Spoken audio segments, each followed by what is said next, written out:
breaking down all the plays and getting you in the action. We've got you covered all season long. Welcome to the BCSN Nation Podcast, powered by Marco's Pizza. Ladies and gentlemen, boys and girls, welcome to Season 2 of the BCSN Nation Podcast, powered by Marco's Pizza. We're back and better than ever here for the 2023 academic calendar year for high school sports.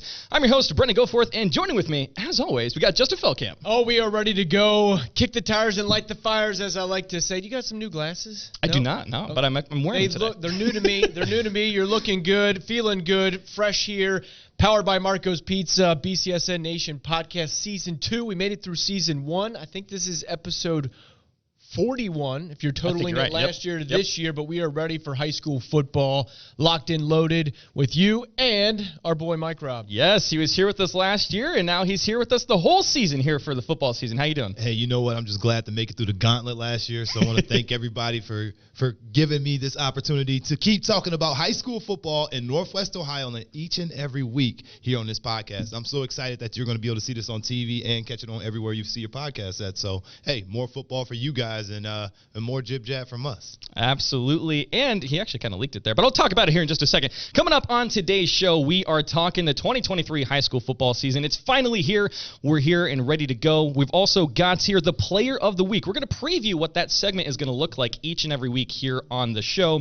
We're going to talk about some players we got our eyes on for this upcoming Friday. We've got a clip of the week to react to from last year, which could potentially be a little sneak peek preview into what we might see on the Game of the Week this week as well. And on top of that, we've got the Game of the Week to discover, which is Central Catholic at Findlay. Now, Mike Robb did give you a little preview right there, but we are in a new place. We're in a new podcast studio, which is awesome, a new location.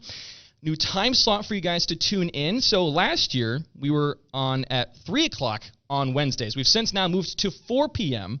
on Wednesdays. That's when you can catch every single new episode of the podcast. And here's the big one. We are officially on BCSN on TV. So now you can tune in Wednesdays at 4 o'clock on BCSN to catch every single new episode of the BCSN Nation Podcast, powered by Marco's Pizza. Okay, before we get rolling here, make sure to follow us on social media. You can catch me on Twitter at Brendan Goforth, Justin at Justin 𝗵𝗃𝗀𝗃𝗃, and Mike Robb at Coach_Mike Robb. And catch BCSN and all of our social medias. That's Twitter, Facebook, Instagram, TikTok, and YouTube at BCSN Sports. All right. And also make sure you listen to the episode as well. You can watch it on BCSN, but listen on Apple Podcasts, Spotify, Amazon Music, Google Podcasts, iHeartRadio, and BCSNNation.com/podcast. All right. The 2023 high school football season is officially here. We're about ready to kick off this week. So, guys, I'm ready. I know you guys are ready. What is one thing that you are so excited to see heading into this season? Justin, what are you thinking? Yeah, the main storyline is the new teams, new schools, and new conferences. So much shifting and realignment. We've seen it at the college level with the Pac-12 and ACC and Big 12 and Big 10, potentially the SEC even more, adding Texas and Oklahoma and possibly more. But it's affecting Northwest Ohio and Southeast Michigan as well in regards to the track dissolved. We got the Catholic schools, the 5 Catholic area schools, Notre Dame, St. Ursula, Central Catholic, St. John's, and St. Francis, joining the Detroit Catholic League and the implications and scenarios there. And then you have the other 4 schools, Findlay, Clay, Fremont Ross, and Whitmer, all joining the newly expanded NLL, Northern Lakes League, with 11 there. So my storyline, or what I'll be keeping an eye on, Mike Robb, is how those teams do in those new leagues. Those are the main ones. You also got Maumee leaving the NLL from the Northern Buckeye Conference. You got Elmwood shifting, Oak Harbor shifting across the entire Northwest Ohio region. But new teams, new rivalries in some regards, but a lot of new teams in those new conferences and leagues is what I'm paying attention to the most initially from week 1 and then really through the duration and see how it plays out. Mike Robb, what you got? Hey, I agree with Justin on that. I mean, that is the biggest storyline of the area. I mean, trying to figure out where these teams are going, who's going to play where, how they're going to perform is one thing I'm looking at. Hey, I look at this new league and say, hey, this NLL, hey, Whitmer got to be the cream of the crop in this league, right? Because, they have the biggest school. They have a lot going on. So I don't want to put any pressure on the Panthers, but they got big expectations for you. But the other teams in that league will have the same. Perrysburg is a top dog, a team not to take a joke. Young quarterback T.J. Tackett's going to show up and do some good things. But then you also got Findlay, who's a veteran team now, who's had Montgomery for year and year. Little and the other guys are stepping up and becoming the big key players as they become juniors and seniors. So this is a loaded Findlay football team. So we'll see if the new dogs from the track come over and take over the NLL. And then the other storyline that I'm keeping an eye on is, will Central Catholic repeat? Going from D2 to D3 with that offensive line, I think they got a really strong chance of putting rings on their fingers 2 times in a row. That's the question. How is Central Catholic going to do this year? I'm keeping an eye on Findlay, as you mentioned here. 2 years now under the belt with Ryan Montgomery. I'm curious to see if they're able to have a more successful year this year than last year. I think they probably underperformed a little bit from some people's expectations. So I'm curious to see how they do coming up in the 2023 high school football season. All right, let's go ahead and jump into our first segment. We're talking the Charlie's Dodge Chrysler Jeep Ram Player of the Week.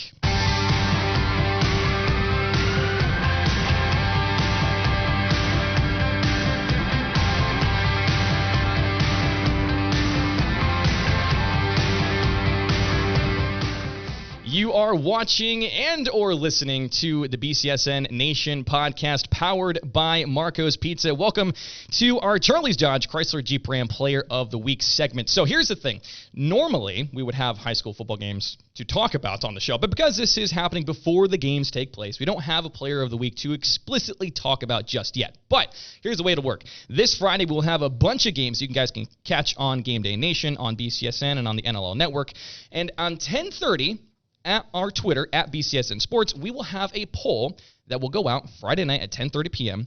asking you, the community, who do you think should be selected as the Charlie's Dodge Chrysler Jeep Ram Player of the Week. You can vote on that poll from Friday at 10:30 p.m. until Monday at noon.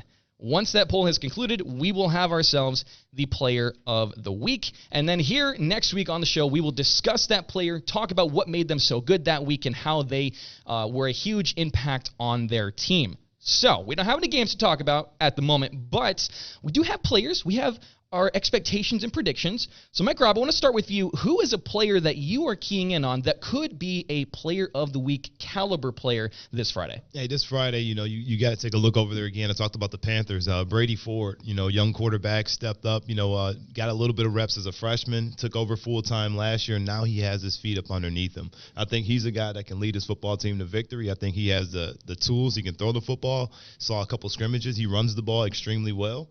So I expect him to show up. And then also looking at Collins over there at Central Catholic, the new quarterback stepping up. He's 𝗧𝗵𝗲 Clark part 2.0, in my opinion. I saw him play up front in person. I think they're going to be fine, but I think it's all about the quarterbacks week 1. All right, Justin, what are you thinking? I'm going to counter your Brady Ford. I think they're going to have some tough competition. When you're talking about a Player of the Week, you got to put up some stats. So I think Whitmer going up against 𝗧𝗵𝗲 on the road might be a little difficult for him.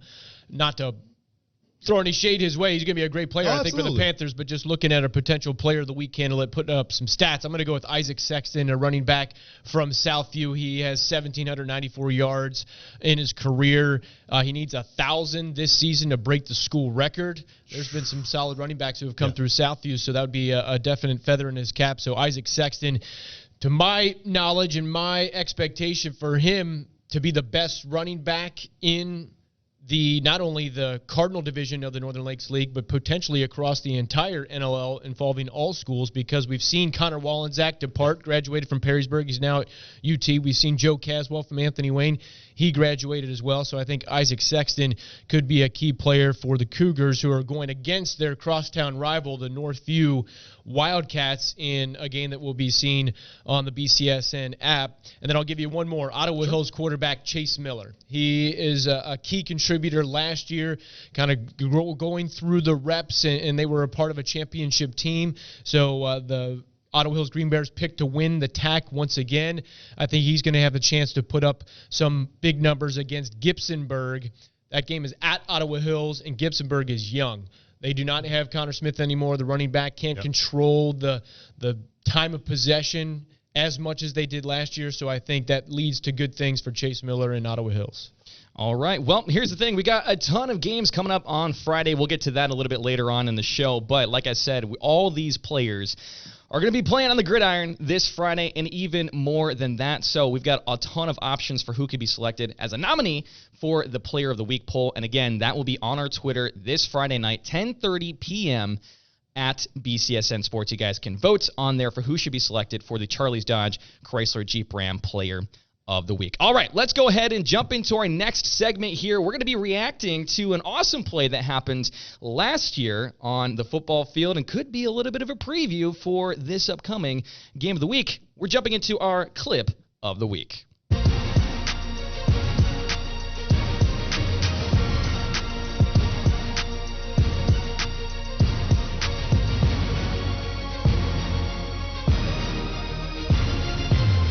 You are watching and or listening to the BCSN Nation Podcast powered by Marco's Pizza. Welcome to my personal favorite segment here on the show. It's the clip of the week. We have all kinds of football games that happen every single week throughout the 2023 high school football season. And because of that, we have tons of awesome plays that happen on the field. And you can catch all of those plays on our social media. But here on the clip of the week, we're going to select one of those plays that happened each week. We're going to sit here, we're going to watch it, we're going to react and give our thoughts. So, because no games have happened yet, we're going to jump over to last year when Central Catholic went on the road to Findlay and faced off, and Central Catholic went on to win this game. But this particular play here had Findlay's QB Ryan Montgomery making an awesome play. So let's check this out. Central staying disciplined. Here they come after him. He lofts the ball down the left sideline, and it is caught for a touchdown. I mean, just perfect ball placement. He knew the defender was coming in, and he just sacrificed his body in order to make the throw. Yeah, great play there in the sense of the blitz is coming. You know you got to stand in there, take it, and then trust your wide receiver. And number 15 for Findlay has been there, done that. And the thing that I like to remind people, he's only halfway through his high school career. Yeah. He came on about 3 or 4 games into his freshman campaign. And then started all the games last year as a sophomore, so he's now just a junior. But that's the reason why he's a top 10 recruit within the state of Ohio. And this is fitting because earlier this week, he just announced his top 5.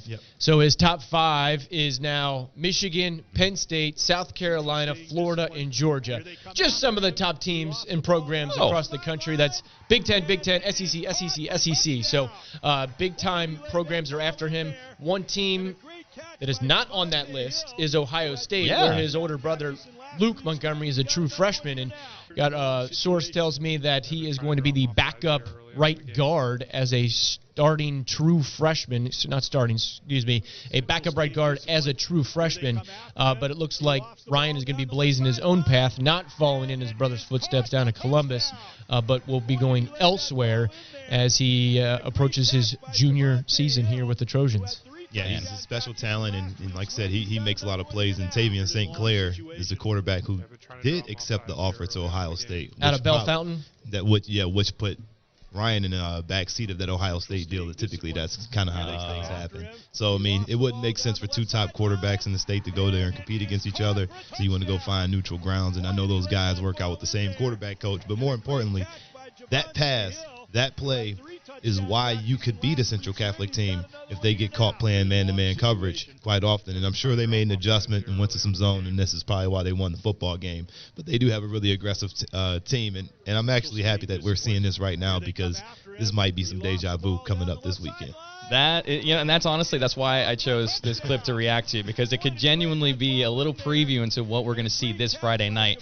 So, with that being said, Friday night we've got more games on the docket. We've got this new matchup coming up on Friday. But if you want to see more highlight clips just like this one, we put out these highlights on our TikTok every single day here once the high school football season starts. It's at BCSN Sports. We're putting these out every single day and a bunch of them on Friday nights. Help us get to 10,000 followers. We're currently around 7,000, something like that.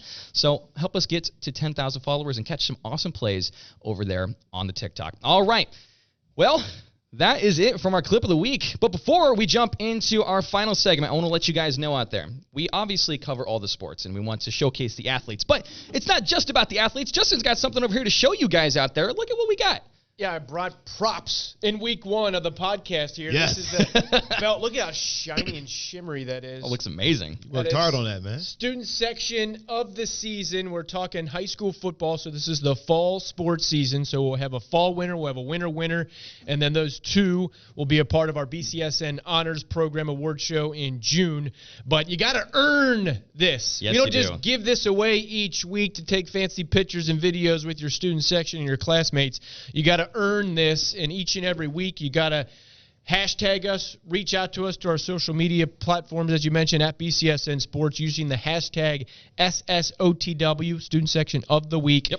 Bunch of pictures, bunch of videos. The students in the student sections of the schools that reach out to us the most and post the most and show off their fandom and their spirit will be considered for our student section of the week.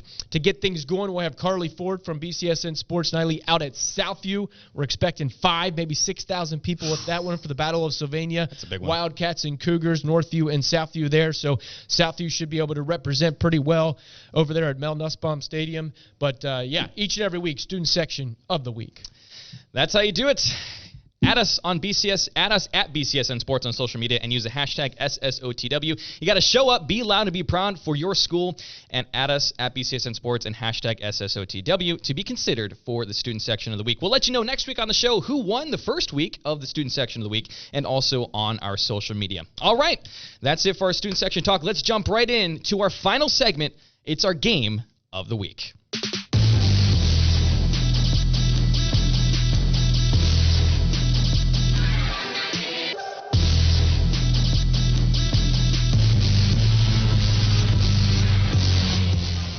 You are watching and or listening to the BCSN Nation Podcast powered by Marco's Pizza. We are jumping in here to the Dave White Chevrolet Game of the Week. We already had a little bit of a preview with that clip of the week here. We got Central Catholic going on the road down to the Findlay Trojans. It's going to be the location for the first week of game day tailgate. Justin's going to be there along with Pat and Matt. It's going to be awesome there. You can catch that 6:30 on BCSN and the NLL Network, correct? That is correct. We're looking forward to having both Matt Kriegel and Pat Quinchardo back. It'll be season 3 that the three of us have been together. We also got Scott Flowers, our esteemed producer, and then Steve Rice, our director. We got a great crew that'll be a part of that each and every Friday at 6:30. Adding a few wrinkles. That's a little teaser, so you have to watch us on BCSN and the NLL Network Fridays at 6:30. Some new promotions, new segments, and we're looking forward to it. Yes, it's going to be a good one, so definitely make sure to tune in. And just following Game Day Tailgate at 7 o'clock on the NLL Network, we've got, like I said, the Dave White Chevrolet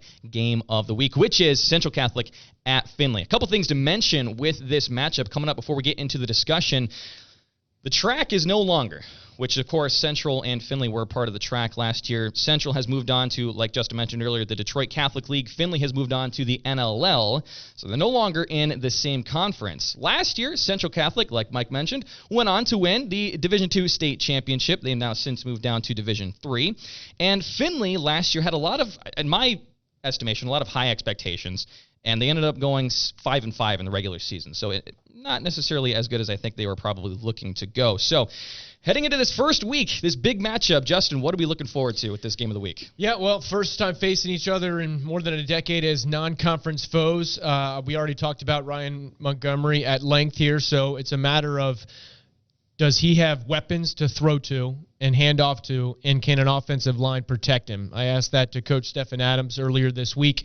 He said yes. He thinks their defense should take a little step up statistically, but he thinks that they have put some pieces in place. He liked the way that they performed in the first 2 scrimmages prior to week 1, so he thinks they should do well, but keep in mind Central Catholic, the defending 2 state champs. Yes, they lost Ty Clark. Yes, they lost Chris Edmonds. Yes, they lost Braden Alls and several other key contributors to a state championship team, which you would expect. If you win it all, you better have some horses to do so. So Coach Dempsey has a project.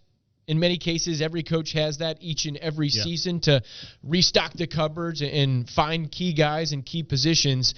But I think Marquand Braswell got some key handoffs and action on the field and a lot of key minutes, whether that was when they were blowing somebody out and they got some extra reps for the second-string guys, or to give Chris Edmonds a blow, and Braswell delivered. In some cases, he looked very similar to Chris Edmonds. So I think that that should remain intact. And then the offensive line for Central Catholic. It's rare, Mike Robb, that you have all 5 starters in high school all return on an offensive line.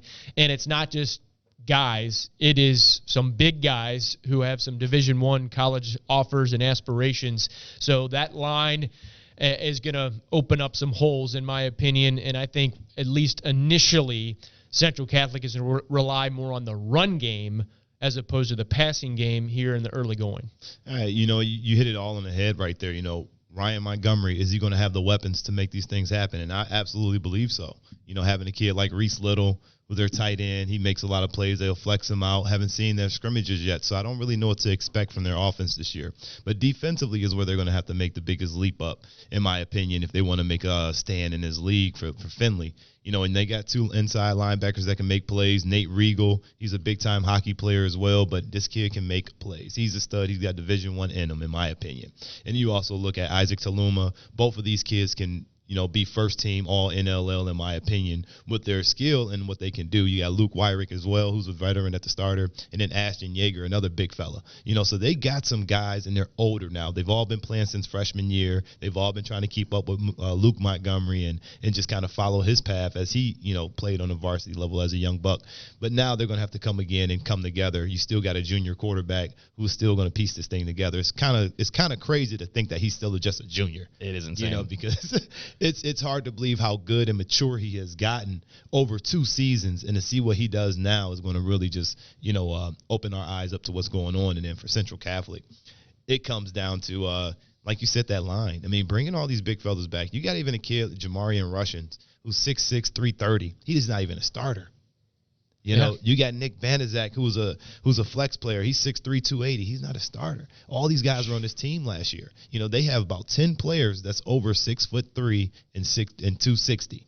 So that means they're going to lean on you. You're going to have to be stout up front. And Terry Collins, I know people don't know nothing about him. When I watch a kid in person and get to see what they do, you can see if they got that moxie in them, and he does. He's got the moxie. He has the confidence. His balls aren't that bad, but he's also quick and he can run. And behind him is Isaiah Fox and Tim Bowles. So they have a quarterback competition going on, but they're trying to find who's going to be the guy. But as a senior right now, you think Terry Collins is going to step up and get the job done. But they are going to run the ball. They are going to run the ball. Yep. And that is because of what you said last year. And that's the biggest thing. Those cleanup minutes, having all those backup linemen, having all those backup defensive players, all those kids get in, all those sophomores, they got the experience playing 15-week season, 16-week season after 15-week season. You've already got 2 seasons, an extra season in 2 seasons. So with all the practice, Central Catholic's going to be a machine, and it's going to come down to can Findlay protect up front and hold off this Russian attack. Yeah, and then for Findlay's defense going against that Central offense, Coach Adams was saying that you can't allow one-play drives. You can't allow 56-yard touchdown run from the get-go. You can't get beat over the top, and it's lightning-fast scores, and that just demoralizes the defense because you've been on the field for seconds, and you're down 7-0, 14-0, or 21-7 or something like that. So he said that is going to be a key for them. They can't get beat deep. They got to contain. They can't allow those long rushing plays or long passing plays. Oh, man, it's going to be a good one to watch. And let me just throw out this question real quick before we wrap up here. What is the importance, starting off with a non-conference game here, first week of the season, what is the importance of starting off strong and getting that win over such a big opponent? Well, you know what? You take a page out of Central's book from last season. They didn't get a win week 1. They went out and lost to the state champions of Division I. It's all about progressing and finding out your identity. And that's what week 1's about. You don't have to win week 1 to win the state championship. Mm-hmm. You got to get that identity. You have to make sure everything you've implemented in the off season is working. All your calls and signals, everything is on the same page, and communication is streamlined. If those things are working, and you can feel like your team can get better as the season goes on. So I think that's the number one thing in week 1 is just stay focused and make sure what you do well. Justin, what you think? Yeah, I mean, obviously you want to start off well, and if Central wins, that'd be 16 wins in a row. Findlay coming off a sour taste in their mind when they lost to Perrysburg in the first round. Remember, that game was tight. That was a potential game-winning drive for Findlay in that fourth quarter. So, yes, the 500 record coming from last year, I wouldn't necessarily deem that a total failure in the sense that the competition was tough and legit for them year in and year out when you're talking the track or really now the NLL. Findlay's still going to go up against Whitmer. They're still taking on Central Catholic now in a non-conference game. So they're going to be battle-tested, definitely. But I think what I told and asked Coach Stephen Adams, one way or another, both of these teams, and definitely on Findlay's side, you're going to find out a lot about your team for sure. Right away through 4 quarters in week 1. Yeah, definitely. And we're going to find out when we have that game on 7 o'clock Friday on the NLL Network. It's the Dave White Chevrolet Game of the Week. Central Catholic going on road to Findlay. You guys can catch that once again at 7 o'clock on the NLL Network on Friday. Justin, what are the games we have going on? In addition to that one, we also got Northview at Southview. We touched upon that a little bit. We got Dublin Kaufman at St. John's, St. Francis at Perrysburg, Springfield taking on Maumee, Sandusky's at Clay, Northwood at Rossford, Gibsonburg at Ottawa Hills. Over in our Sandusky, BCSN Erie Market, we have Firelands at Edison and Margaretta at Vermilion. So each and every Friday night, 8 games in the Toledo area, 2 games in the Sandusky area. Any of those games stand out to you, Mike Robb, in the sense of St. Francis at Perrysburg, new coach for St. Francis there, Springfield at Maumee. Both of those programs have 2 new head coaches. You know, I got to see a little bit of both of those teams. I saw the new Maumee. I think Maumee's going to win some games this year. Coach Evan Karchner riding a 34-game losing streak. That'll be a topic for us on Tailgate on Friday. When does that losing streak end? Maybe in week 1, maybe. It could. You know, I like their energy. I saw them scrimmage versus St. Francis. They came out. They got a decent-sized offensive line, so maybe moving to the NBC does something different for them. And then for Perrysburg and St. Francis, this is definitely a battle-in matchup. You want to see a young St. Francis team. They're just overcoming a lot of adversity over the past few years. We'll see how they stand. And then for young TJ Takis and that offense and what they do, I'm super excited for this Perrysburg program. They typically just reload, and on that offensive line, looking at Bowden, that's a big offensive line kid that can just move bodies out the way. So their defense is going to have to revamp. They're going to have to step up and replace a lot of holes. And St. Francis is going to just have to show us if they're ready for that Detroit Catholic League. We're going to find out. We got all these games on the BCSN Now app Friday night, starting at 7 o'clock. Game Day Tailgate starting at 6:30 on BCSN and the NLL Network, and Game Day Nation on BCSN at 7 on Friday. All right, that's it for today's episode. We'll be back next Wednesday, August 23rd at 4 p.m. on BCSN. You can check out the audio portion of this show on Apple Podcasts, Spotify, Amazon Music, Google Podcasts, iHeartRadio, and on BCSNNation.com/podcast. Check out on Twitter at Brendan Goforth, Justin at Justin Feldkamp, and Mike Robb at Coach_Mike Robb. We'll catch you next week.